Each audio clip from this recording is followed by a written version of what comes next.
Pai do Senhor, meus irmãos, tudo bom? Vamos estudar a lição de número 6. Pegue a sua revista e nós estaremos estudando lição de número 6, que traz como tema um chamado ao arrependimento.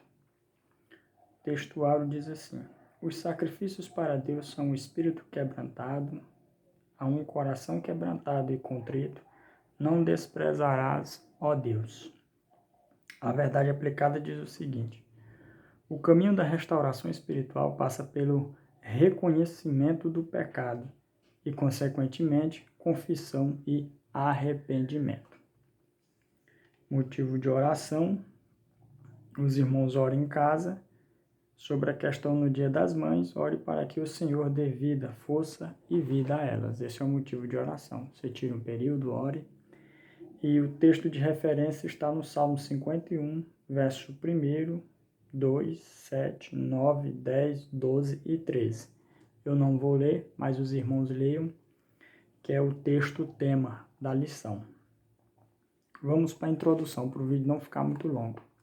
A introdução diz assim: na lição, abordaremos o contexto histórico do Salmo 51, bem como as consequências do pecado e a possibilidade da restauração quando há verdadeiro arrependimento. Esses são os temas que nós vamos estar abordando em toda esta lição. As consequências do pecado de Davi, a possibilidade da restauração e, enquanto, a questão do arrependimento de Davi. Primeiro ponto. Vamos para o contexto histórico. O contexto histórico é o Salmo 51. O Salmo 51, irmãos, ele é o Salmo de arrependimento. E junto dele, com o Salmo 51, há 7 salmos também que tratam sobre o arrependimento, que é o Salmo 6, Salmo 32, o 38, o 102, o 130 e o 143. Esses são os salmos que falam de arrependimento. O contexto histórico, segundo os historiadores, diz que esse salmo ele foi escrito em 1992 a 1991 a.C. Eles dizem também que Davi tinha por volta de 50 anos de idade. Ou seja, Davi não era um homem pervertido, irmãos. Davi, embora ele tenha caído no pecado, ele não era um homem pervertido. Ele era um homem considerado pela nação de Israel, era um monarca, um rei, que quando assumiu o trono desejou construir uma arca, desejou construir a casa do Senhor, mas o Senhor impediu que construísse, porque as suas mãos estavam cheias de sangue, porque era um homem de guerra. Foi ele quem lutou, foi buscar a arca do Senhor, ele quem lutou para que o povo viesse ser tranquilo, restaurou a adoração a Deus no tempo que o povo estava envolvido no paganismo. Então, como a Bíblia diz que Davi era um homem segundo o coração de Deus, o próprio Deus escolheu a Davi entre os seus irmãos, quando Samuel vai até a casa de Jessé. Então, Davi, embora ele tenha pecado, mas ele não era um homem pervertido, não. Foi um vacilo que ele teve.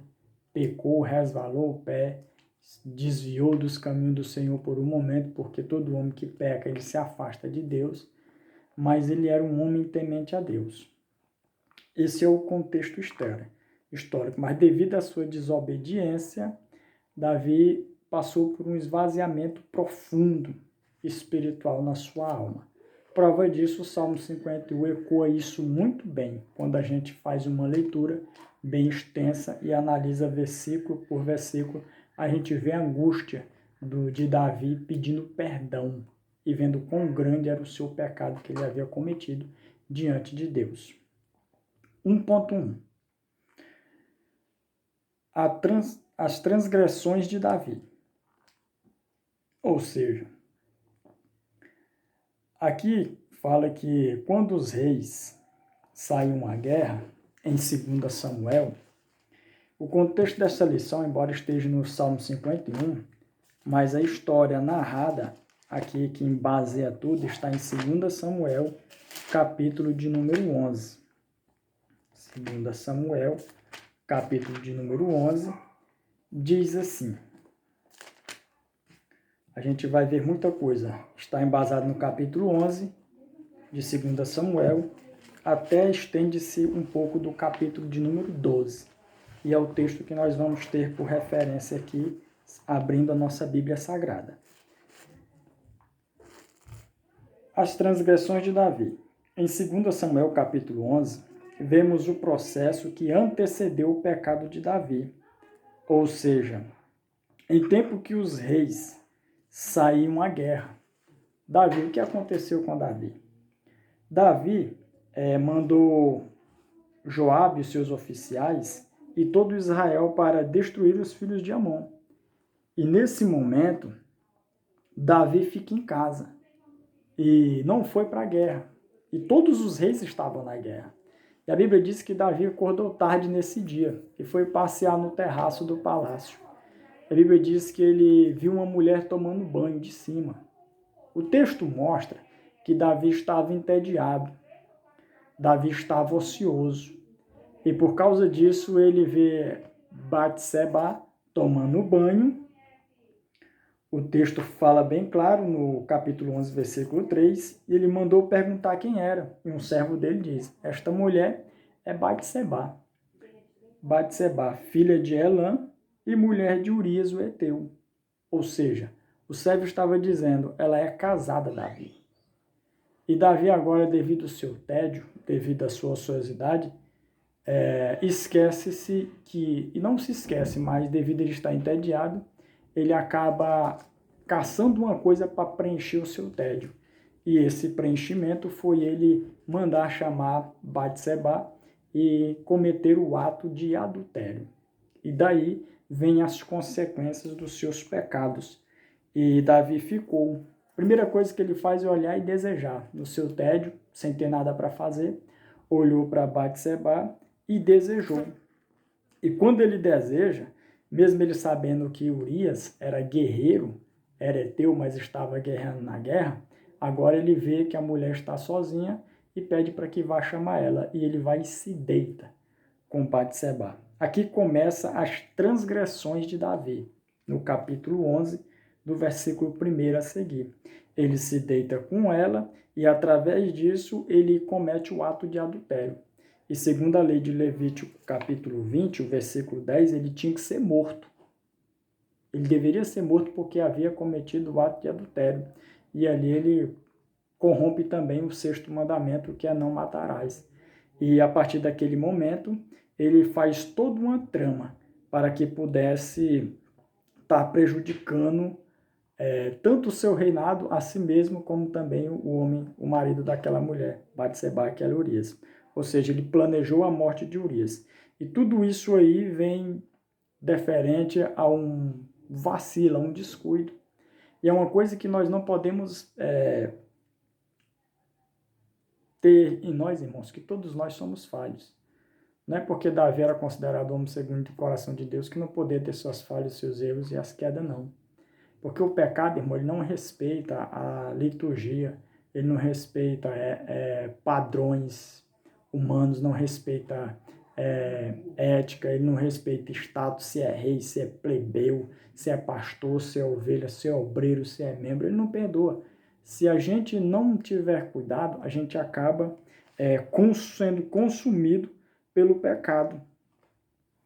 E Davi manda Joabe e os seus oficiais para guerrear. Só que ele não vai à guerra. Ele deveria ter ido, mas não foi. Ficou descansando e é como um ditado popular que diz, mente vazia, oficina de Satanás. Isso é um ditado bem popular.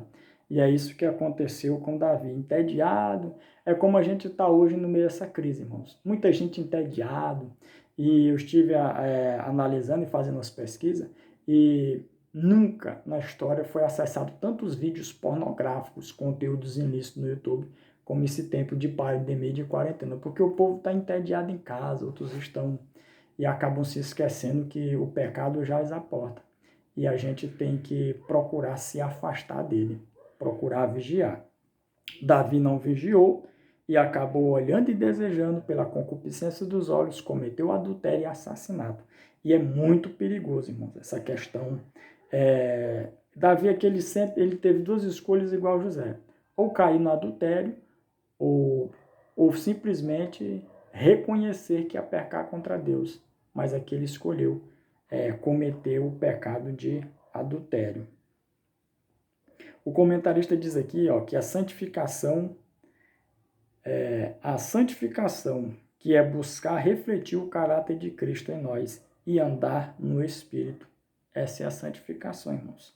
E nós temos sempre duas escolhas, pecar ou não pecar. Nós sempre temos escolhas de cometer o erro ou não cometer. É igual Davi. Davi tinha escolha, mas preferiu pecar. Aqui no 1.2, o fruto do pecado e o plano de Davi. Ou seja, Davi agora, ele comete o ato de adultério e diante da lei ele tinha que morrer. E a mulher ainda disse para ele que estava grávida. No versículo de número 5, a mulher mandou dizer a Davi que estava grávida. E quando Davi fica sabendo que a mulher estava grávida, ele mandou Joabe mandar Urias para a casa dele. E quando ele chega lá, ele pede para que ele vá para a casa dele descansar. Só que Urias era um homem mais crente do que Davi. Ele disse que não ia porque Joabe e o povo estava todo mundo na guerra e ele não podia fazer isso. A arca estava lá, a arca do Senhor estava lá em meio à guerra. Ele não podia ficar, agora era um pecado para ele. E ele dorme diante do palácio. Aí depois, ele agora vai embebedar, chamar Urias para estar na festa e ele embebeda Urias. Só que Urias, em vez de ir para casa, fica dormindo com seus servos diante do palácio. E agora Davi não tendo como, porque o primeiro passo era que ele deitasse com a esposa e daí então o filho seria dele. Agora Davi não tendo escape, vai planejar a morte de Urias e vai mandar uma carta para Joabe ali dando a sentença de morte de Urias. E isso é bem complicado, porque Davi, por causa do fruto do pecado que ele havia cometido, como diz aqui, o fruto do pecado e o plano de Davi, por causa do pecado, trouxe destruição ao reinado e à vida de Davi. E isso, irmãos, nós temos que ter em mente que o pecado ele sempre produz a morte. Tanto a morte espiritual como a morte física também. Porque muita gente morre por causa do pecado, por causa das drogas, por causa do adultério, por causa de muita coisa, acaba cometendo a morte física e às vezes também a morte física e naturalmente a morte espiritual. Porque o pecado faz isso. E após a morte ele casa-se com Betseba. Ou seja, ele queria, depois que manda a carta, através de Urias, e Urias entrega a Joabe, e ele pede para que Urias ficasse em frente ao campo de batalha, que Joabe deixasse lá onde a guerra estivesse mais inflamada. E quando estava lá, a Bíblia diz que os homens valentes mataram Urias e alguns dos oficiais do rei. E ele manda um servo ir até Davi, contar a história que eles tinham morrido, e quando Davi ouve a história, ele diz, não se preocupe, porque a espada tanto mata um como mata outro. Ele achava que o seu pecado estava encoberto. E naquele exato momento, ele, diante dos olhos humanos, ele estava bem, mas diante dos olhos de Deus, ele estava contaminado, corrompido pelo pecado. E isso é perigoso, irmãos, quando a pessoa acha que diante dos olhos dos homens, ele não cometeu nenhuma transgressão, mas diante dos olhos de Deus, ele está em pecado. Porque diante dos olhos de Deus, ninguém se esconde, ninguém pode fugir dos olhos de Deus. E Davi acabou achando que estava tudo bem. Achou que tinha resolvido o problema com a morte de Urias. E 1.3. Natã, o profeta de Deus. Aqui, irmãos, aqui Deus manda Natã depois de um ano que Davi já havia tomado Batseba para ser sua mulher, a criança já havia nascido, e depois de um ano Deus vai confrontar Davi pelo pecado que ele havia cometido. Davi é como aquele tipo de cristão que acha que tempo apaga pecado, e não apaga não. A Bíblia diz que aquele que confessa e deixa alcança misericórdia. Então é obrigado a se confessar para depois se alcançar a misericórdia do Senhor. E Natã agora vai diante de Davi e denuncia o pecado que estava oculto, que estava encoberto. Aí Natan chega e fala uma parábola para ele, que havia um homem muito rico, que tinha muitas ovelhas, e que acabou tomando a ovelha de um servo, uma cordeirinha, que ele dava alimento, que estava na sua casa, e acabou matando porque havia um visitante e ia fazer um banquete para ele, mas não com seus bens, mas para com este servo que estava lá. Aí Davi pega e nesse momento ele fica irado, Davi. Natan denuncia de forma direta e ele fica irado, como diz o texto bem aqui, em 2 Samuel capítulo 11, que diz assim,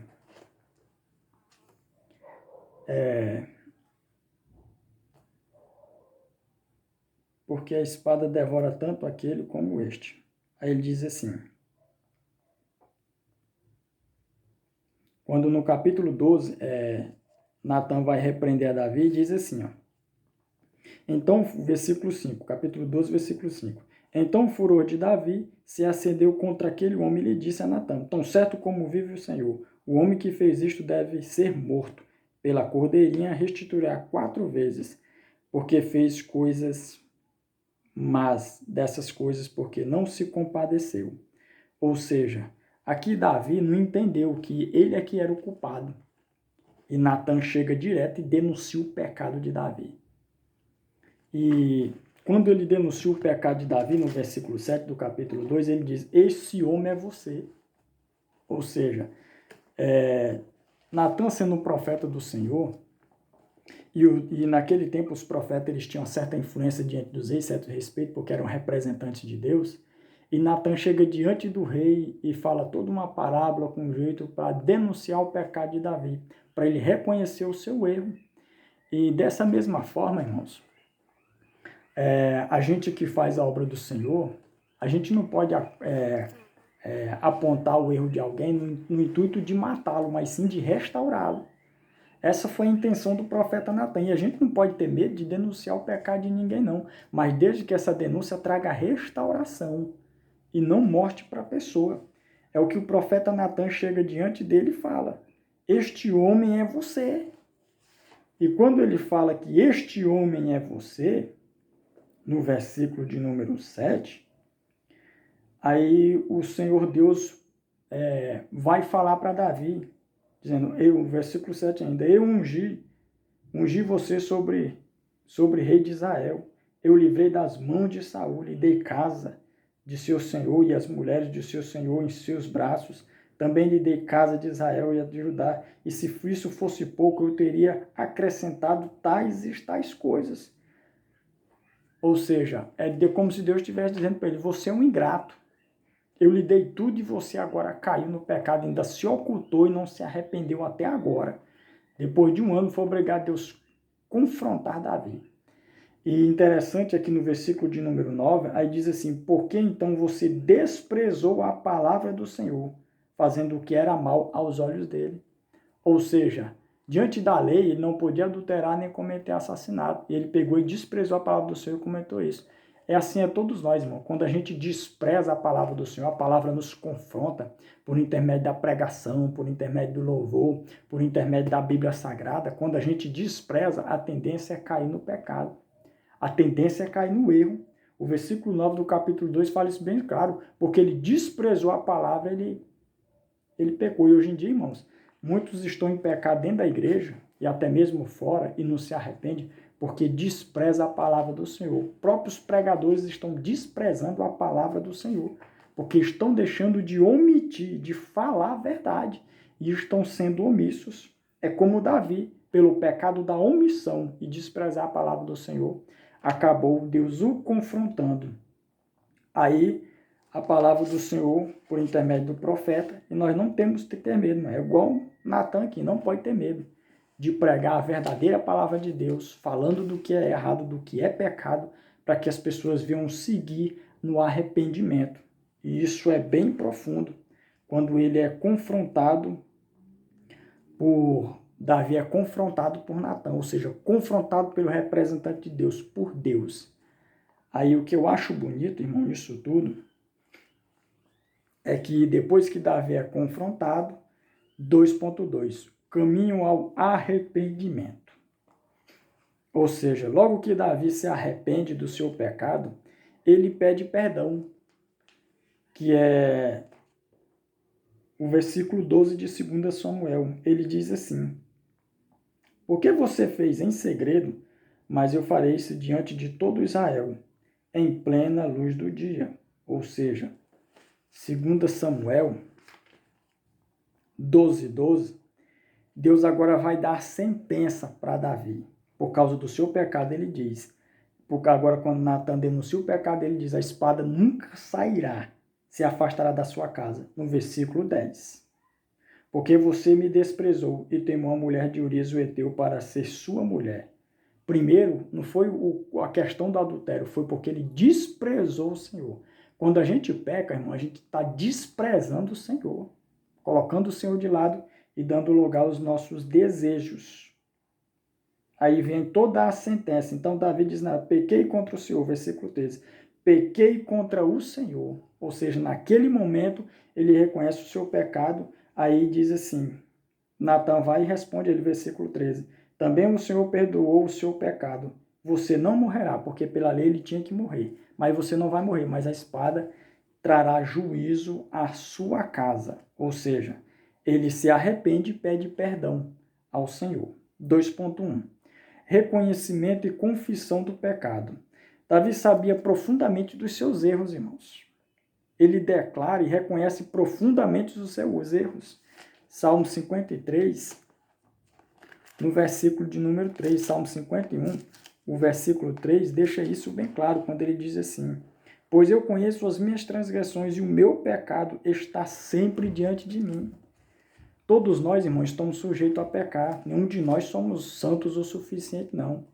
Eu sou pastor, tenho direito a pecar. Você também. Não é questão que nós temos direito, nós estamos sujeitos. A questão é a gente fugir da tentação. E primeiro reconhecer. Quando a gente tem um reconhecimento, a gente confessa que pecou. Mas primeiro tem que reconhecer que a gente pecou. Ninguém, irmão, irá se arrepender se não reconhecer primeiro os que errou.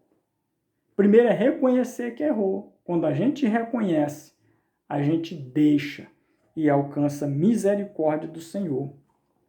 E nesses últimos tempos que estamos vivendo, irmão, as pessoas têm buscado mais o Deus da prosperidade do que o Deus que produz arrependimento no coração dos homens. O Deus que conduz ao arrependimento. E nós temos que reconhecer isso, irmãos, que nós precisamos nos arrepender. Jesus pregou arrependimento, Pedro em Atos prega o arrependimento, João Batista prega o arrependimento, Natan aqui vem apontar o pecado dele para que ele pudesse reconhecer o pecado e reconhecer o caminho do arrependimento. Mas primeiro de tudo, irmãos, a gente tem que se arrepender. Ninguém vai alcançar a misericórdia sem antes se reconhecer que errou e procurar o arrependimento no Senhor. Ninguém vai buscar isso. Ou seja, primeiro é reconhecer e depois confessar o pecado, porque tempo não apaga pecado. E não omitir, irmãos, é muito perigoso. É um caminho perigoso quando a gente peca e não reconhece que pecou. É um caminho muito perigoso. Muito perigoso. Só que o povo hoje está acostumado a viver no pecado. E mesmo assim, dentro da igreja, as pessoas estão buscando mais o Deus da prosperidade e estão buscando pouco o Deus que conduz ao arrependimento. Isso é uma realidade que a gente não pode fugir. 2.2. A confissão e o pedido de perdão. Ou seja, Davi fala: contra ti somente pequei, e o fiz o que era mal aos teus olhos. Salmo 51, versículo 4. Quando a gente peca, irmão, a gente peca contra o nosso próximo, mas primeiramente a gente peca contra Deus. É como José. No Egito ele diz: jamais vou pecar contra o meu Deus e contra o meu Senhor. Ou seja, a gente primeiro tem que, antes de ser confrontado pelo pecado, primeiro a gente tem que reconhecer que a gente vai pecar contra Deus.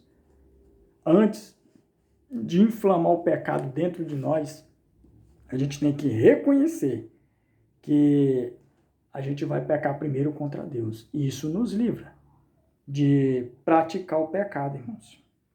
Ou seja, Os pecados não confessados afastam os crentes de Deus.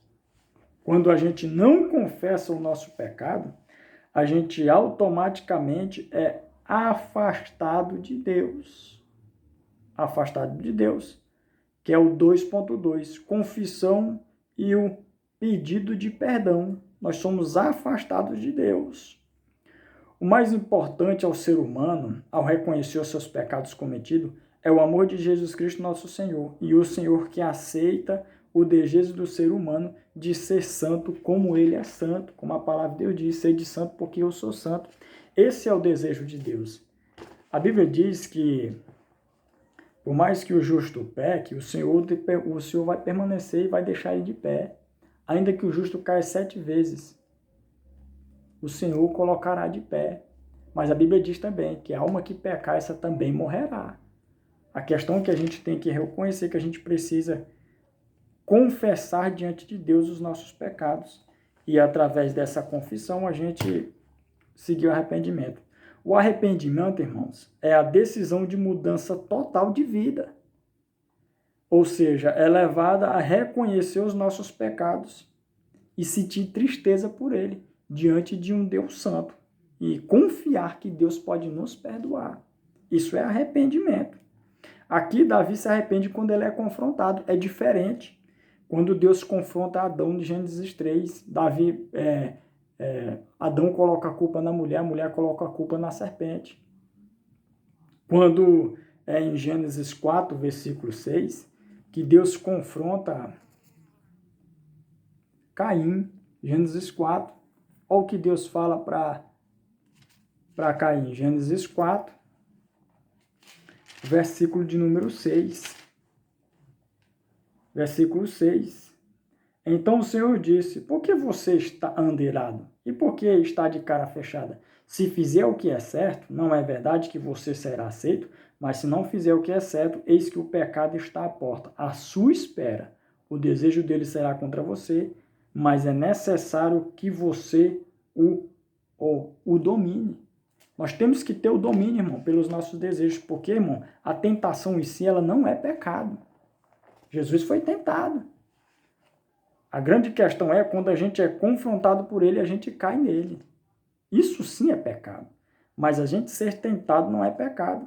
É igual em 1 Samuel, capítulo 15, quando Saul despreza o que Deus falou e ele dá desculpa diante de Samuel. E o Senhor o rejeita. Porque todo o que peca, irmãos, ele tem que reconhecer que ele precisa de se arrepender, não ficar dando desculpa. Ah, eu fiz porque fulano faz, é a moda de hoje em dia. Parece que não é pecado tudo que as pessoas estão fazendo hoje. Ah, mas fulano faz, eu faço também. E a gente tem que entender, irmão, que o Senhor não faz exceção de pessoa, mas ele não tem ninguém por inocente. A gente tem que entender isso. No livro de Provérbios, capítulo de número 28, e o versículo 13 diz assim, Provérbios 28, versículo 13. 28, versículo 13 diz assim, quem encobre as suas transgressões ou os seus pecados jamais prosperará, mas o que as confessa e abandona alcançará misericórdia. Ou seja, nós não podemos permanecer no erro do pecado. Nós temos que ser santo como o Senhor Deus é santo. Aí nós vamos alcançar misericórdia do Senhor. E nós temos que entender isso, irmãos. Nós temos que entender isso. Se a gente pecar, Davi ali, irmãos, ele não pecou só contra Deus, não. Ele pecou contra Batseba. Ele pecou contra os seus súditos. Pecou contra si mesmo também. E contra a nação que via ele como um homem de Deus. E foi drasticamente o que aconteceu com ele. Por causa do seu pecado. E a gente vai ver isso aqui mais para frente. Ou seja, 2.3. O perdão não aniquila as consequências. Quando Natan, no capítulo 2, fala que a espada não vai sair da sua casa, automaticamente, em seguida, ele fala que os pecados dele foram perdoados, mas ele ia pagar as consequências. As consequências viriam sobre a vida dele. Ou seja, ele sofreu as consequências do seu ato. Em decorrência deste ato, a espada não se apartaria da casa de Davi. Embora Deus o amasse muito e sendo homem segundo o coração de Deus, ele ia pagar pelo seu pecado e pelo seu erro. Ou seja, diante disso, ele sofre 4 tragédias familiares, fora as guerras que ele acabou perdendo.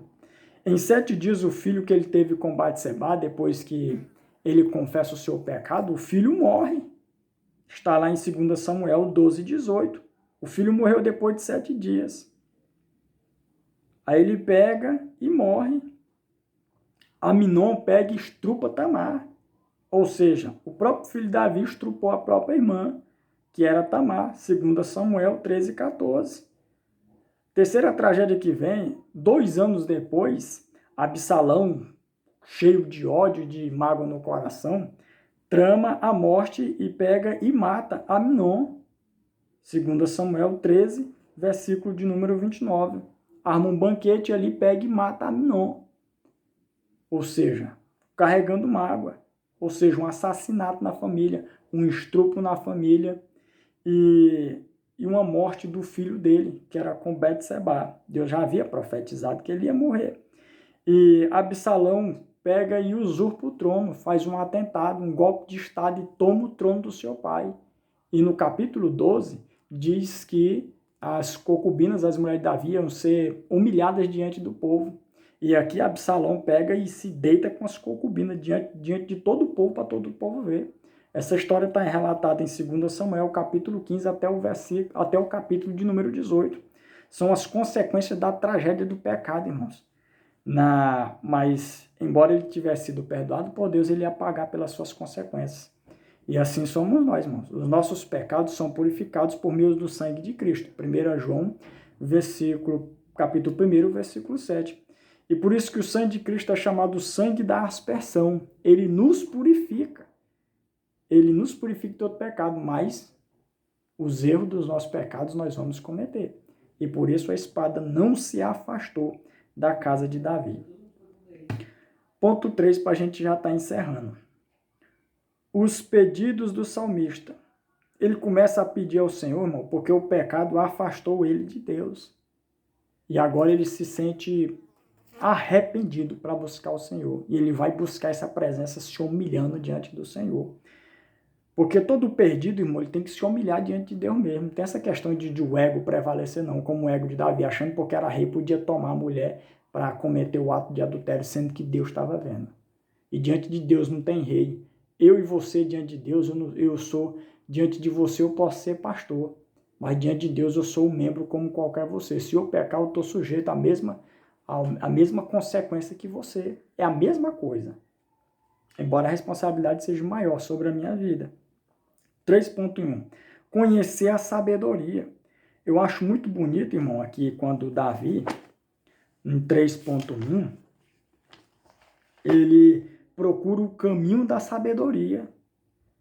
De nada vale, irmãos, a gente ir para a igreja, a gente orar, a gente jejuar e continuar agindo com desprezo, com imprudência diante do pecado. É como Deus disse para Caim, o pecado jaz à porta, cumpre a ti dominá-lo. O pecado bate todo dia, irmãos, à nossa porta. Todo dia ele bate à nossa porta. O que a gente tem que reconhecer é reconhecer e pedir sabedoria ao Senhor, para a gente saber lidar com isso. Davi pedia sabedoria a Deus, não era só para ir para a guerra não, mas também para lidar com os seus pecados, com o seu erro. Porque se a gente não tiver sabedoria, a gente não vai ter discernimento. Não vai poder conter as nossas emoções, não. Salmo 51, versículo 6, Salmo 51, 6, ele deixa isso expressado bem claro. Bem claro, bem claro. Salmo 51, o versículo de número 6. Quando ele diz assim: eis que te agradas da verdade no íntimo, e no oculto me faz conhecer a sabedoria. Agora ele pede que o Senhor lhe dê sabedoria. Porque a gente tem que reconhecer, irmãos, que sem a sabedoria, como a própria Bíblia diz, que o temor do Senhor é o princípio da sabedoria. A gente temendo a Deus, respeitando a Deus, a gente já é sábio. E como que eu temo a Deus? Respeito a Deus. É na hora que o pecado bate na minha porta, eu simplesmente reconheço que vou pecar contra Deus e não peco. Isso é muito importante. Ele reconhece o caminho da sabedoria. Ou seja, a capacidade de sabedoria é a capacidade de lidar com os problemas que podem ser externos ou internos. A capacidade de lidar com o meu eu, o meu ego, o velho homem, o monstro que há dentro de mim. Capacidade de eu lidar com ele, não só com os pecados externos que batem à porta da gente, os pratos que o diabo dá todos os dias, não, mas os pecados também internos do velho homem. Por isso que Paulo diz que a gente tem que despojar do velho homem, porque esse homem está dentro de nós. Quando o salmista diz, no Salmo 51, em pecado fui gerado, no ventre me concebeu minha mãe, aqui não fala que ele foi concebido em pecado, não, mas aqui fala por causa da natureza pecaminosa, a natureza adâmica que nós temos. Isso é que a gente tem que reconhecer, irmãos. Pedir sabedoria ao Senhor para a gente saber lidar com as questões. A gente tem que fugir do pecado quando ele bate na porta. É igual a José. Fugir quando o pecado bater na nossa porta. 3.2. Purifica-me como isopo. Salmo 51 e o versículo de número 7. Purifica-me com isopo e ficarei limpo. Lava-me e ficarei mais alvo do que a neve. Ou seja, quando ele pede para ser purificado com isopo, porque o isopo, irmãos, como o comentário diz aqui, de que era uma árvore de arbusto aromático, com cachos de flores amarelas, que crescia as fendas da rocha e era usado nas cerimônias de purificação. Ele diz, purifica-me com isopo, ou seja, ele queria ser purificado pelo Senhor. Embora ele tivesse pecado, ele está ali na dependência de ser purificado pelo Senhor, porque só o Senhor pode nos purificar, irmãos, e encobrir os nossos pecados. Só o Senhor. Davi sabia que as chagas do seu pecado eram grandes, portanto queria se sentir completamente restaurado pelo Senhor. O pecado, irmão, a gente tem que reconhecer não como um pecadinho, não, mas como um pecado grande. Não importa se é um pecado porque mentiu, porque às vezes deixou de devolver um troco, porque às vezes murmurou, blasfemou. Não, a gente tem que reconhecer como um pecado grave. E a gente tem que buscar o arrependimento, a restauração completamente no Senhor. Não é pegar, não, eu pequei aqui, mas vou continuar a minha vida tocando pela frente aí, lendo Bíblia, orando, jejuando, sendo que continuando o pecado e precisa ser confessado. Há pecados que você pode pedir perdão a Deus, ele te perdoa. Mas há pecados que precisam ser confessados, porque são pecados de morte espiritual, como a quebra de princípios e mandamentos do Senhor. Tem que ser confessado. Ah, eu pequei, mas eu não vou pedir, não vou confessar, não. Não adianta, a Bíblia diz que aquele que confessa e deixa alcança a misericórdia. Ou seja, nós temos que entender isso, irmão, completamente, que nós precisamos ser purificados pelo Senhor. Os nossos pecados são purificados pelo meio do sangue de Cristo. O sangue do Senhor nos purifica de todo o pecado. É por isso que o sangue de Cristo é chamado de sangue de aspersão. Aqui o salmista pede. E devido a ele ter pecado, agora ele é tomado de profunda tristeza, irmão. Profunda tristeza na alma. Salmo 32, versículo 3 e o versículo 4, ele expressa isso. Salmo 32, o versículo 3 e o versículo 4, ele diz assim: enquanto calei os meus pecados, envelheceram os meus ossos pelos meus constantes gemidos todo dia, porque a tua mão pesava dia e noite sobre mim, e o meu vigor secou, como no calor do verão. Ou seja, confessei-te, versículo 5, confessei-te o meu pecado, e a minha iniquidade não mais ocultei. E ele diz aqui, torna a dar-me a alegria da salvação. 51, versículo 12, ele diz isso aqui, ó. Restitui-me a alegria da salvação e sustenta-me como um espírito voluntário. Tornar da alegria da salvação. Porque todos que pecaram, irmãos, o caminho da santidade conduz as pessoas à alegria da salvação. Quanto mais você se santifica, mais você se alegra no Senhor, mais você é tomado de gozo, de paz e de alegria na alma. Quando você exerce o processo da santificação gerado pelo novo nascimento, o Espírito Santo é quem nos ajuda. E o sangue do Senhor nos purifica de todo pecado. Mas o caminho do pecado produz a tristeza e a morte. Não tem nada mais triste, irmão, do que você ver uma pessoa oprimida pelo pecado, abatido, triste, escravizado. Você olha um semblante de morte. no semblante dele, mas a pessoa que segue no caminho da santificação, você vê a alegria transparecer no rosto dele, o brilho do Espírito Santo, a glória do Senhor reflete nos olhos dele, o caminho da salvação produz alegria, alegria por estar alegre nos caminhos do Senhor.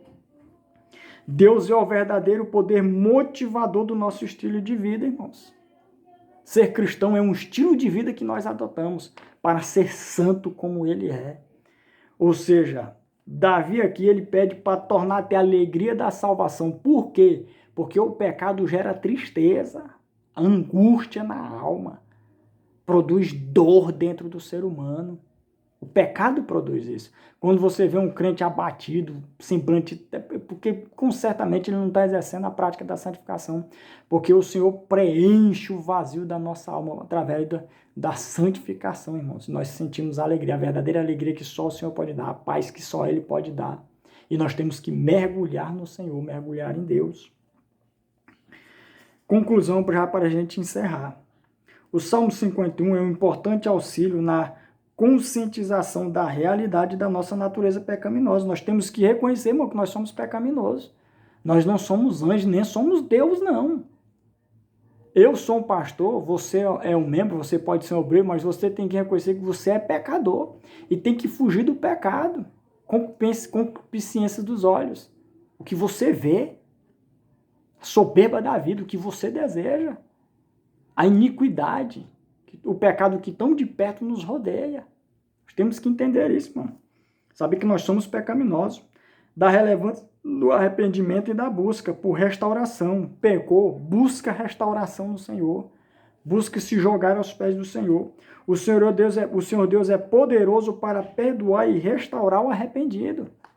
Eu não sei como que está a tua vida espiritual, mas busca arrependimento no Senhor, que Ele é capaz de te restaurar. Só Ele pode te restaurar. Só Ele pode dar paz e alegria ao teu coração. Mas não continua no erro, não. Confessa os teus pecados e Ele vai te perdoar, porque o pecado produz tristeza.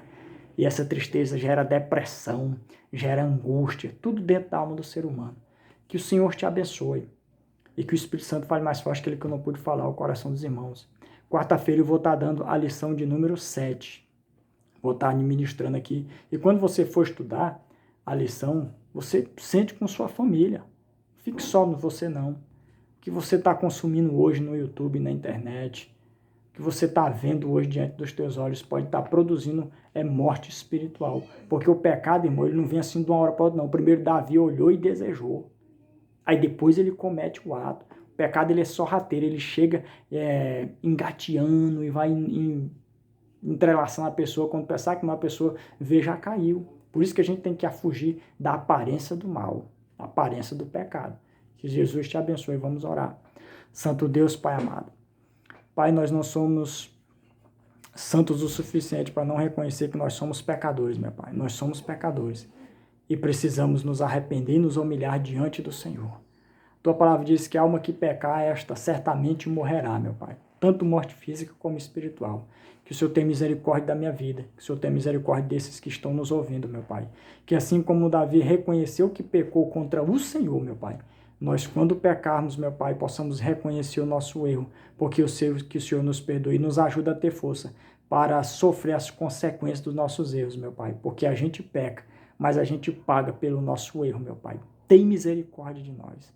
Nos ajuda a seguir santos diante da Tua presença e ajuda esse que está aí, meu Pai, ouvindo essa ministração desta lição. Embora se ele estiver em pecado, perdoa ele, meu Pai, que ele sinta o arrependimento, o remorso e o desejo de pedir a Tua misericórdia, porque nós precisamos da Tua misericórdia. Age com a Tua misericórdia, meu Pai, e nos perdoa. Perdoa-nos, meu Pai, e que nós possamos seguir com a alegria da salvação. Aqueles que não têm mais a alegria da salvação, torna a alegria da salvação, meu Pai, ao seu coração. Em um nome de Jesus, que a paz do Senhor e a graça esteja sobre a tua vida. Pecou, tenha certeza que o Senhor não vai te condenar. Ele quer te restaurar. Deus te abençoe e que o Espírito Santo fale mais forte que ele que eu não pude falar. Quarta-feira eu vou estar ministrando a lição de número 7. Amém? Deus os abençoe.